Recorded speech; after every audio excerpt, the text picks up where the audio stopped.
ये 18 मार्च को लाहौरी गेट थाने के अंदर एक लूट की घटना रिपोर्ट हुई थी। उसके अंदर हैदरकुली के अंदर एक आदमी को गन पॉइंट पे 80 लाख रुपए उसे लूटे गए थे।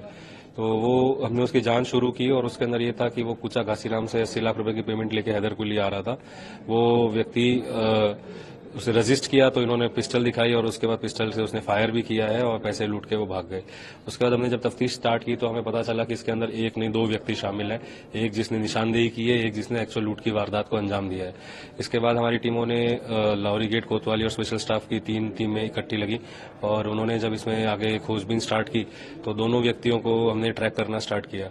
तो उसमें जिस व्यक्ति ने निशानदेही करी थी उसको हमने दरियागंज में हमने ट्रैक किया और उसके फोटो को एफआरएस के साथ हमने मैच किया तो उसमें उसका हमें रिकॉर्ड आया कि ये व्यक्ति मोहम्मद अली हो सकता है, जिसकी 2023 की भी कोतवाली की ही इन्वॉल्वमेंट है। उसको हमने अरेस्ट किया तो उसने कन्फेस किया कि हाँ वो इस वारदात में शामिल था।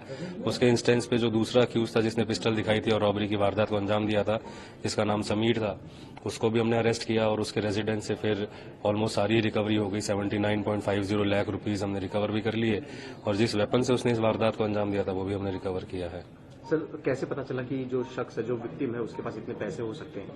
ये एक्चुअली वो जो है मोहम्मद अली, वो कुचा महाजनी में ही काम करता है और वो काफी साल टाइम से वहाँ पे काम करता है। तो वहाँ पे काम करते करते इनको पता चल जाता है कि ये व्यक्ति है, इसका हुलिया ऐसा है, इसके पास बैग है तो इसके पास कैश होना चाहिए। और कुचा घासीराम से और हैदरकुली के बीच में बहुत कैश ट्रांजेक्शन्स होते हैं, तो उनका ये इंट्यूशन कह लो या उनकी स्किल कह लो, वो लोग पहचान जाते हैं कि किसके पास कैश होता है।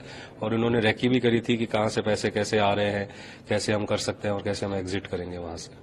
ये 18 मार्च को लाहौरी गेट थाने के अंदर एक लूट की घटना रिपोर्ट हुई थी। उसके अंदर हैदरकुली के अंदर एक आदमी को गन पॉइंट पे 80 लाख रुपए उसे लूटे गए थे। तो वो हमने उसकी जांच शुरू की और उसके अंदर ये था कि वो कुचा घासीराम से 80 लाख रुपए की पेमेंट लेके हैदरकुली आ रहा था। वो व्यक्ति उसे रजिस्ट किया तो इन्होंने पिस्टल दिखाई और उसके बाद पिस्टल से उसने फायर भी किया है और पैसे लूट के वो भाग गए। उसके बाद हमने जब तफ्तीश स्टार्ट की तो हमें पता चला कि इसके अंदर एक नहीं दो व्यक्ति शामिल हैं, एक जिसने निशानदेही की है, एक जिसने एक्चुअल लूट की वारदात को अंजाम दिया है। इसके बाद हमारी टीमों ने लाहौरी गेट कोतवाली और स्पेशल स्टाफ की 3 टीमें इकट्ठी लगी और उन्होंने जब इसमें आगे खोजबीन स्टार्ट की तो दोनों व्यक्तियों को हमने ट्रैक करना स्टार्ट किया। तो उसमें जिस व्यक्ति ने निशानदेही करी थी उसको हमने दरियागंज में हमने ट्रैक किया और उसके फोटो को एफआरएस के साथ हमने मैच किया तो उसमें उसका हमें रिकॉर्ड आया कि ये व्यक्ति मोहम्मद अली हो सकता है, जिसकी 2023 की भी कोतवाली की ही इन्वॉल्वमेंट है। उसको हमने अरेस्ट किया तो उसने कन्फेस किया कि हाँ वो इस वारदात में शामिल था।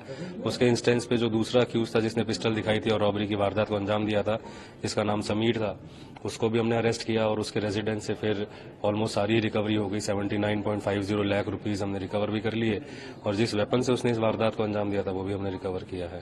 सर, कैसे पता चला कि जो शख्स है, जो विक्टिम है, उसके पास इतने पैसे हो सकते हैं? ये एक्चुअली वो जो है मोहम्मद अली, वो कुचा महाजनी में ही काम करता है और वो काफी साल टाइम से वहाँ पे काम करता है। तो वहाँ पे काम करते करते इनको पता चल जाता है कि ये व्यक्ति है, इसका हुलिया ऐसा है, इसके पास बैग है तो इसके पास कैश होना चाहिए।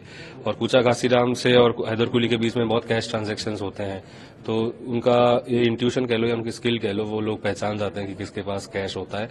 और उन्होंने रेकी भी करी थी कि कहाँ से पैसे कैसे आ रहे हैं, कैसे हम कर सकते हैं और कैसे हम एग्जिट करेंगे वहां से।